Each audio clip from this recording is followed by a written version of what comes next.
Hi, you're already here, huh? Alright, cool. Appreciate the enthusiasm. So, hey, welcome back to Blender. This is the final episode, so wow, you made it this far. There's only one thing left to do, and that is the animation. So what I'm going to do is I've got my hero traffic cone here, and I just want to make it kind of appear out of nowhere and just sort of fall into the world. Currently the only thing visible in the scene are like my backup cones and my hiding crimes cones. I'm just going to hide those so that I only have to focus on this cone in particular. And I also, there's the irradiance volume, so I'm going to turn that off too. I also have the particle system turned off, just so that I don't have to render all those particles. I'm going to leave it turned off.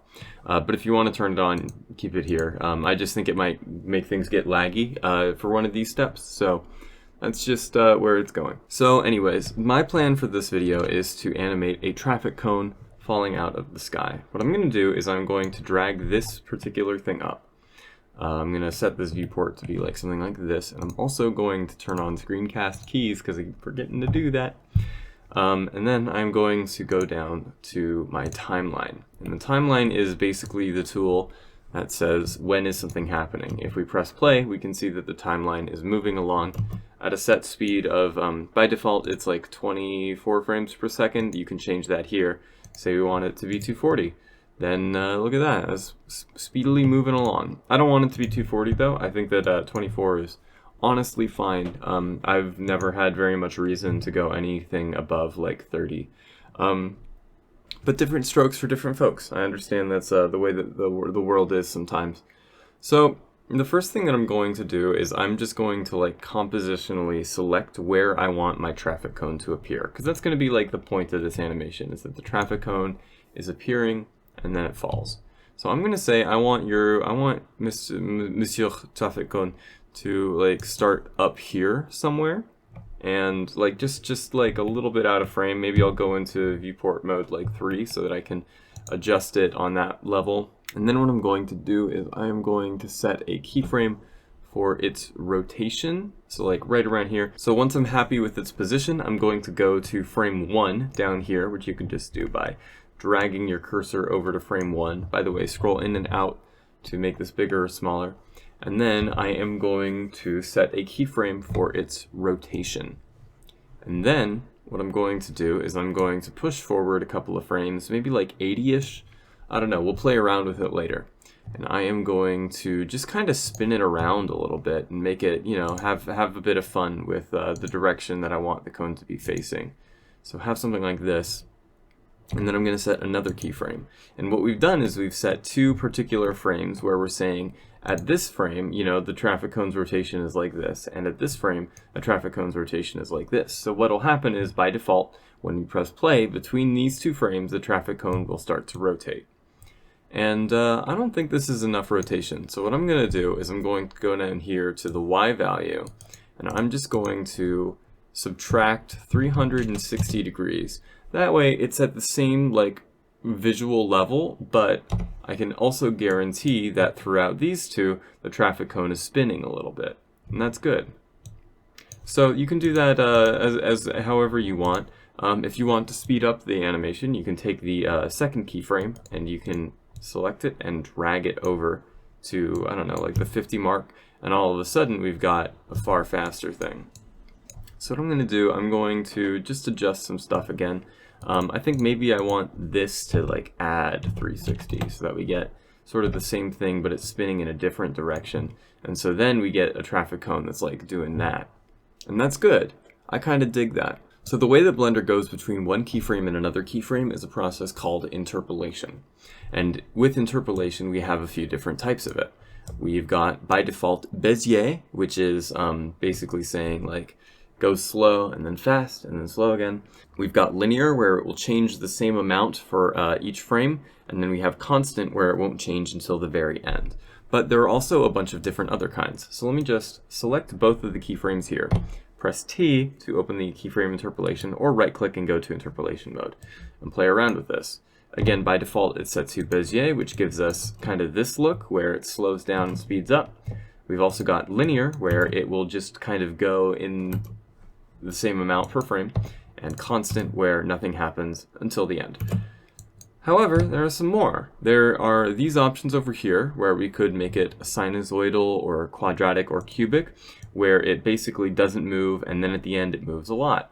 Or it doesn't move and then at the end it moves a lot, but it's like even more, kind of. You can sort of play around with these a lot, but the one that I'm going to talk about is the dynamic ones, which are right at the end, where we've got one called back, bounce, and elastic. And what these do is it'll basically go from one position to the other position and then wobble for a bit with elastic.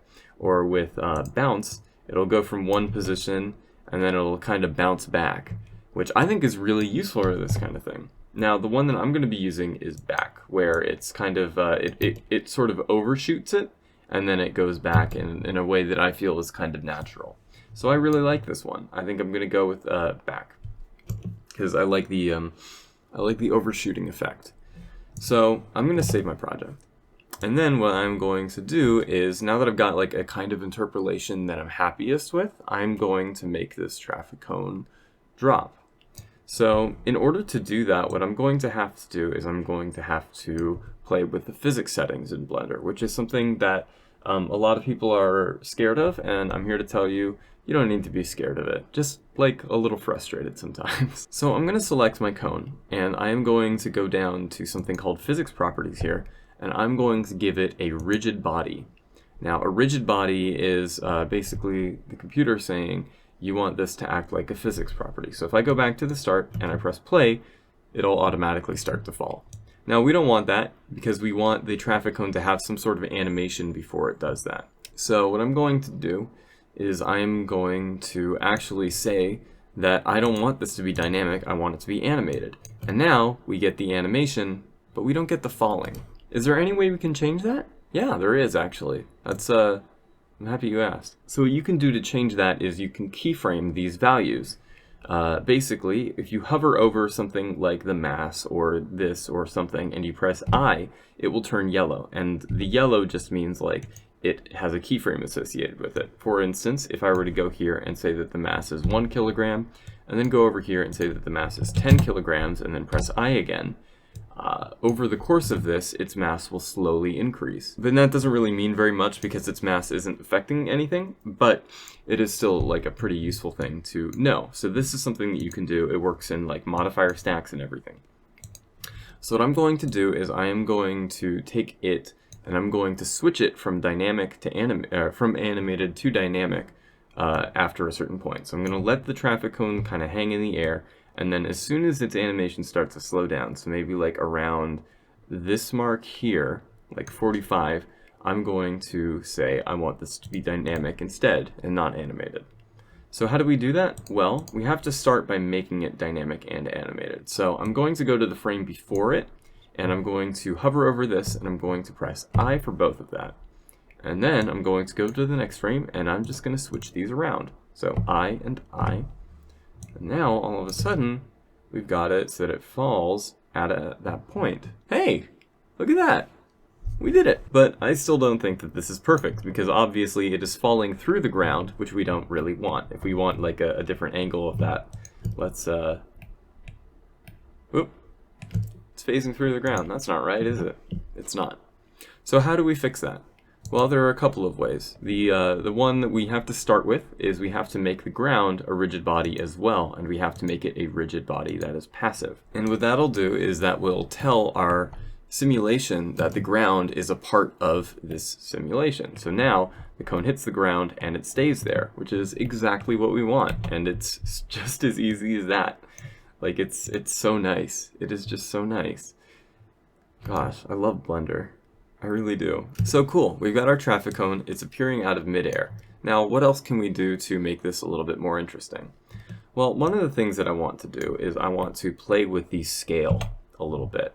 So I want the traffic cone to, right now the traffic cone is starting off at like the regular size, and then it's sort of going here, and then that's fine. But I actually want it to not do that. So what I'm going to do is I'm going to go to a frame where I think it should stop growing, and I am going to keyframe the scale. And then I'm going to go over here and I'm going to go to like the first keyframe where you know it's being itself, and I'm going to press S and then numpad 0. I don't know why that wasn't showing up. Numpad 0, and then I'm going to click, and then I am going to press scale. And if you don't have a numpad, by the way, what'll happen with the scale is after you like do any scale operation, you'll get this sort of panel at the bottom, and you can just click through all of these and set them to 0, and that's fine, and that'll do exactly what you want. So cool, now we get the scale kind of growing and the traffic cone is appearing out of midair from 0. That's pretty neat, but we can make it neater. What I'm going to do is I'm going to open up this side so that I can see all of the like effects that the traffic cone is under. So currently we can see that we've got the object transforms over here, and these 3 are the rotation, and it looks like these 3 are the scale. So what I'm going to do with the scale is I'm going to right click and I'm going to send those to back, just like the other ones, so that we get a kind of scale that sort of grows and shrinks a little bit as it does it. And that's cool, and I think that's like a nice satisfying animation to look at. You know, it comes out of nowhere and then it falls. And by the way, if you want your animation to end after the traffic cone falls, you can go up here to where it says end and set it to like 65, or you know, like a couple of frames after it falls, so that it will just automatically loop instead of going back to 250. So there you go. We've got our traffic cone. It's appearing out of nowhere. I really like that. I really do. This is such a satisfying part to me. I love doing the animation. So how else can we mess with this? Well, we want our render to look nice first and foremost, because it doesn't matter if the animation looks nice if the render doesn't also look nice to match. So how do we make the render look nice? Well, you start off with the camera. So with the camera, we also kind of adhere to the same keyframe rules, where if we want the camera to move, we just need to set keyframes to change that. So I think that the camera's position is pretty good for like an end, but I think that it could be better for the beginning, because if we scroll back to the front, a lot of the cone is just kind of clipping off to the side. So how can we fix that? Well, what I'm going to do is I'm going to go over here, I'm going to press I for the camera location, and I'm just going to set the location and rotation to be the same once we get to 60. And then I'm going to kind of scroll to the front, or wherever I want the camera to be looking originally, and I'm just going to like kind of point it up with the R. Maybe I'll point it off to the side a little bit, and I'll like drag its location to be slightly different, because I don't want to get like the borders of the area inside of it, but I do still want it to be looking at the cone. So maybe I'll drag it up a little bit and then readjust the framing so that the cone is like that. And then what I can do is we get the traffic cone kind of appearing out of nowhere, and the camera follows it as it falls down. And if I want to adjust the speed of that, I can change the way that the camera like looks at it. So I can say, actually, you're following more of the camera, or you're following it more closely, or it takes you like this long to get there. So now less of the traffic cone is out of the perspective, and the camera just follows it a little bit more closely. And I can still see it like clipping out. So what I can do is just kind of shift it up a little bit, and then location and rotation. And now the camera can follow it a lot more closely. I can even sort of make it lower as it begins to give it like a bit of interest visually. So there we go, like the rotation is moving and shifting a little bit, and then it falls, and we got that. I like that, that's good. So our camera follows it, but what if we want some parts of our follow to change? Well, there are a lot of ways you can do that. You can set it to be linear if you want, and then the changing will be different, but you know, by default it's set to Bezier, and honestly I kind of agree with that, because I think that Bezier is a really nice place to put the camera. So what we can do to make the camera feel a little bit better is there's this trick that I made a tutorial on a little while earlier. It's called curing tetanus in Blender, because I was I was kind of memeing about it. So what I'm going to do is I'm going to go to the graph editor, which is where we have sort of the graphs of our camera motion. And if you click normalize, you can see them all put together like this. So you can see that like, okay, this coordinate is moving up because the camera is moving up, and then it's moving down, and we can see that. But what I'm going to do is I'm going to click open this over here, which is a side menu, and I'm going to go to modifiers. And I'm going to go to add modifier, and I'm going to go add noise. And what this will do is this will change the camera's location, in this case the X location, or whatever it is that you decided to click on, to have a little bit of noise and randomness in it, which, as we learned, can look good, and this is another way that it can look good. What I'm going to do is I'm going to scale up the noise so that we don't get quite as much of it. I'm going to turn the strength down to like 0.3, and then if we have another look, we can see that the camera kind of starts shifting from the left to the right, and I think that's pretty good. So what I'm going to do is I'm going to copy that with the Copy F Modifiers button. I'm going to select all of these, and I'm just going to paste it. And now, all of the modifiers here have a little bit of randomness to it, but we can see that that's not quite doing it for everybody. Why? Because sometimes the modifiers will affect things a little bit more than others.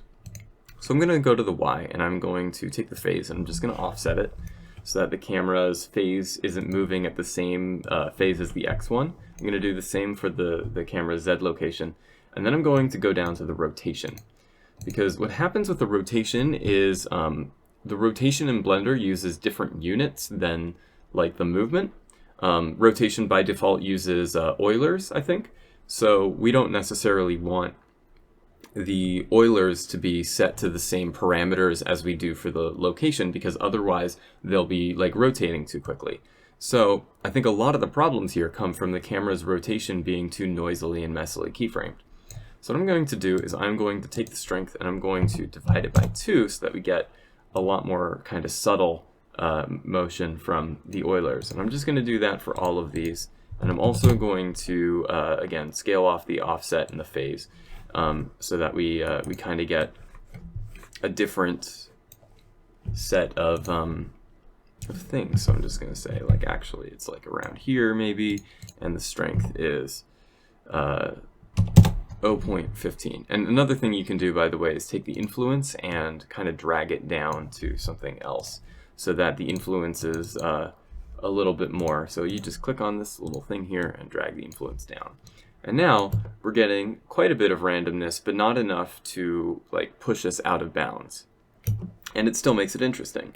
And the nice thing about this randomness is that it is procedural, so it'll actually continue if we choose to extend the length of the timeline a little bit further. Say you want it to actually end at like 80 frames instead, you can just do that. You can click it, and then you will see the camera is still continuing to move very subtly after that motion, which is a lot more visible once we start adding in the other stuff back into the scene. So if I click on the adding my crimes cones, you can see that like, oh yeah, there is still like a bit of subtle motion. And once we turn the particle system back on, it'll look better.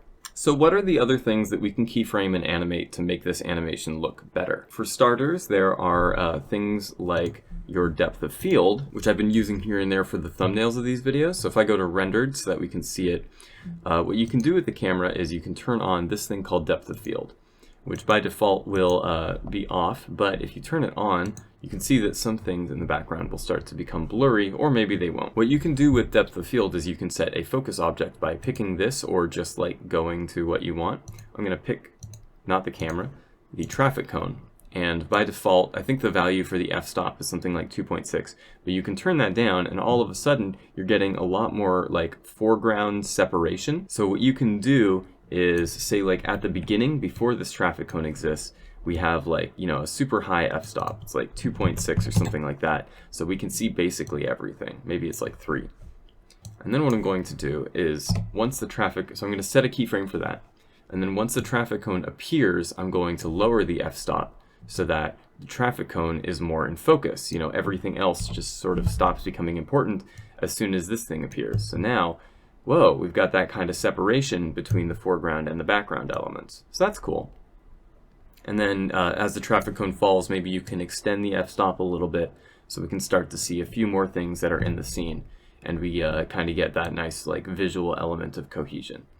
And that's just something you can do. You can also play with the focal length, which is really fun. I love doing this for like cartoony projects or projects that, you know, aren't meant to be photorealistic. So like right now the focal length is 71, but maybe when the traffic cone appears, we're like pulling back a little bit. Yeah, maybe we'll just be ridiculous with it. We'll set it to like 50, and then once it's like fully in the scene, we'll like go back to 71 or 71-ish, so that you get this sort of, it's not like a real zoom, but you can see that something is happening. I'm not going to do that because I think that it'll expose the ends of the borders, and I don't really want that. So I'm just going to delete that keyframe, and we'll have it go from 70 to like 60, and then it'll fall and look neat. So cool. I think I'm really happy with this scene. Let's say that this is like totally fine. You know, it's all done. You've got your irradiance volume baked if you want to do this in Eevee, and if you're doing this in cycles, you don't have to deal with that. What are the last steps towards exporting this? For starters, I'm going to go over here. I'm going to turn this particle system back on just so that we get those background cones back and the indirect lighting will work. Now I'm going to render this in Eevee just because it is like faster, and I truly believe that Eevee is like a great renderer, and I'm kind of tired of people saying that Cycles is the only one that's worth anything. So I'm just going to render this in Eevee, and I don't care what you think. What you're going to do is you are, first of all, going to play with the settings here that you might want. So I might like turn on motion blur a little bit so that we get some neat motion blur in the final project. It might take a second to render, and the motion blur doesn't actually render in the viewport, but that's just something to think. I might bake the indirect lighting. I might turn on like a bunch of these other options here. Maybe I'll go down to color management and I'll change it from like filmic to standard so that we get like a nicer look, or maybe I'll keep it as filmic so that I can you know, color grade it later and make it look a little bit nicer with my like editing programs. It's up to you. So, you know, bloom, depth of field, ambient occlusion, just play with like a bunch of the settings here. If you're in cycles, which you might be, if you think that you can handle not doing it in Eevee, you should go over to compositing and make sure that you have denoising. If you're in Eevee, don't worry about denoising. Actually, just turn off the use nodes thing up here because that won't matter. Oh wait, but if you're in cycles, there are a few more things. Cycles as a non-biased renderer will, if I just render a frame real quick. So cycles will render everything using these tiles. My webcam is lagging because it's using my CPU instead of my GPU. But it'll just kind of, the reason it does this is because that's just kind of how it likes to calculate the light bounces. However, because it renders with tiles, there's this weird kind of overlooked thing that I don't really understand why it works, but it does, where cycles will go faster if your tiles are the right size. And what's the right size? It differs for every project, but there is something that you can do to fix that. If you go down to Preferences and Add-ons and you turn on Auto Tile Size, what you can do is you can go down to Performance, click Auto Tile Size, and it will automatically come up with the right tile size for you. And then another thing that you should be doing if you're rendering in cycles is turn on Save Buffers and Persistent Data. Basically, especially for things where you're using a lot of image textures, it'll load an image texture for one frame and then it will unload that image texture and then reload it for the next frame. And I don't know why it does that. I don't think that makes very much sense. So if you turn on persistent data, that won't be a thing. And if you're using Blender in the future and you've got Cycles X, then you don't even have to worry about that because persistent data I think will be included by default. So yeah, the other thing to do is just set like your number of bounces. It doesn't have to be 128. It could be lower because you have denoising and better lighting, and that might not matter. But for me, I'm just going to switch to Eevee because I like Eevee. I think that Eevee is really good. So cool, we've got ourselves our render. It looks nice for the time being. Our traffic cone pops out and then it falls, and we've got that. And I think that I really like this, and I'm super happy with it. So once you are finally done, once you have decided, yeah, this is good, I like the length, I like the way that everything looks, what you're going to do is you are going to save your project. And then you are going to go down to this tab here, which is called Output Properties. You are going to set the output to a folder that you like. So I'm going to go to like my 3D objects and I'm just going to say traffic cone output. And then I am going to select that, and what I'm going to do is I'm going to set the file format to be PNGs. I want this to be a PNG sequence. If you are hard up for file space, you can make this a JPEG sequence, but the way, and if you're not hard up, you can make it an EXR sequence, but I would not if I were you, because those things, you don't need that much information for something like this. Now, the reason we render things as a PNG sequence whenever we're doing visual effects is because a lot of these softwares, like even if they're good softwares, are prone to weird crashing. And if you render this as a video file, all you're getting is one file. So like it might render half of the frames and then crash, or one of the frames is totally, you know, fricked up and it fricks up a bunch of the other frames because of the video compression. and that's bad, generally speaking. So the way to kind of work around that is to render each frame as a PNG, so that if it crashes, you can just go back to like the last good PNG and then start rendering it from there. I've done this so many times in so many projects where like I'll do a render and then like I'll run out of video memory like halfway through.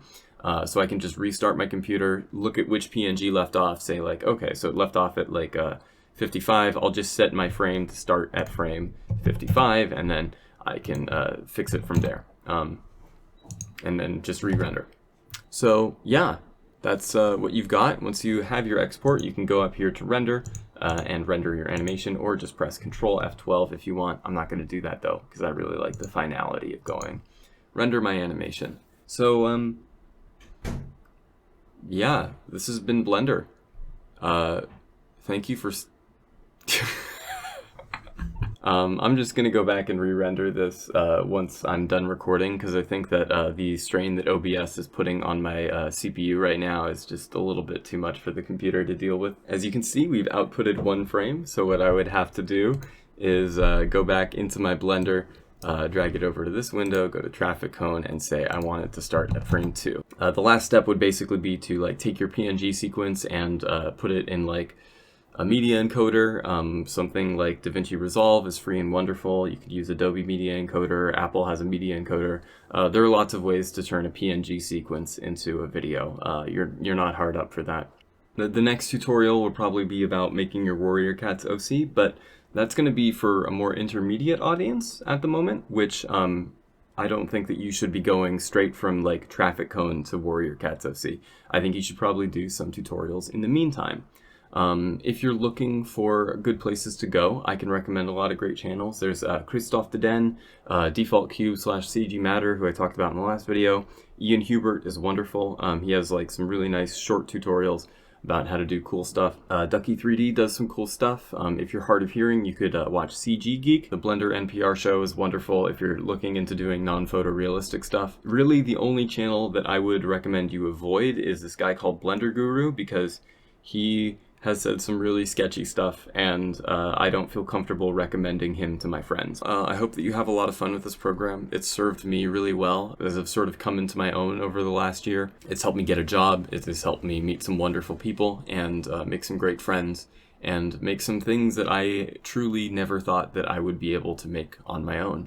And I'm really happy and grateful for it. I hope that you can be happy and grateful for it one day too. But until next time, thank you for being with me.